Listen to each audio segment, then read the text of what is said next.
Hey everyone, it is Sarah from Repeat Crafter Me, and I'm going to show you a really quick tutorial today on how to crochet a belt buckle. So as you can see, I use these mostly for my Santa and elf projects. These are my Christmas cups. This is a Santa hat. There can also be an elf version. This is coming soon to repeatcrafterme.com. But look, this also works for a witch's hat. I made some crochet aprons that I use these on, and also perfect for St. Patrick's Day for leprechauns, hats or other projects. So let's just get right into it. I am using Red Heart Super Saver in color Saffron. This is such a good color if you're doing the witch hat or the Santa. Of course, you could use silver or black for elf. And you're going to want to grab your size H crochet hook. And let's find the end. We are going to start by chaining 16. So I'm making my slip knot around my hook. And then 1, 2, 3, 4, 5, 6, 7, 8, 9, 10, 11, 12, 13, 14, 15, 16. Now I'm going to join to that first chain. So I'm just going to kind of, I don't want to twist it. I'm just kind of wrapping my fingers around it so it's not getting twisted. And I'm inserting my hook right into that first, so you guys can see that first chain. We are going to join just right there with a slip stitch. Okay, so your project should look like this. We're going to chain 1, and we're going to single crochet in these first 3 chains.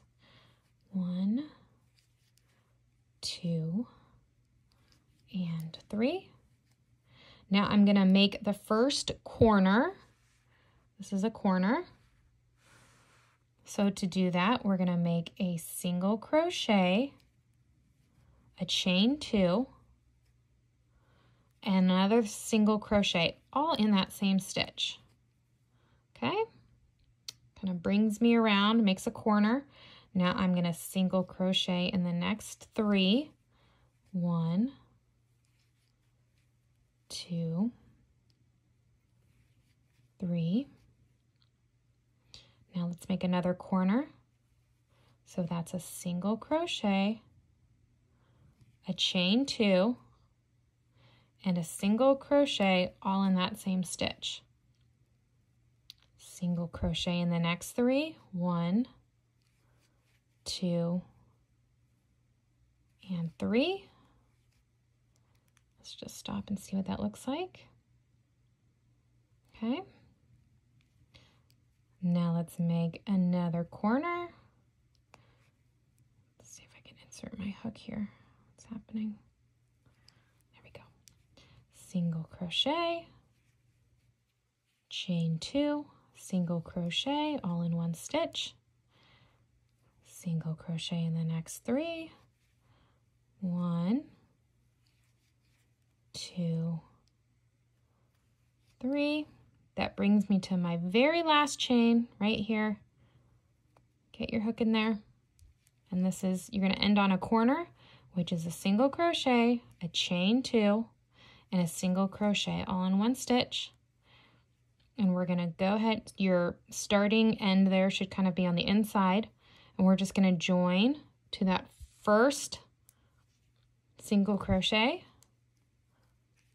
Okay, I'm going to, grab some scissors, if I can find some. Sorry about that. Let's fasten off, leaving a slightly long tail because you're going to want to use that to stitch this onto your project. Okay, don't worry if your tail's kind of hanging down there a little bit. Okay, so now we have our little belt buckle. You can take your tapestry needle. So what I do is I actually like to leave both of these attached, because when you stitch it on to a project, and look, you can just, if your starting end there is hanging down, just kind of weave it in. But what I was saying was, when I stitch it onto a project, I like to stitch around the inside with that starting one, and then I'll take the outer, what's going on here? Oh, I just put that in. You're gonna take the outer one, and then you're gonna stitch it around the outer edge as well. And there you have it.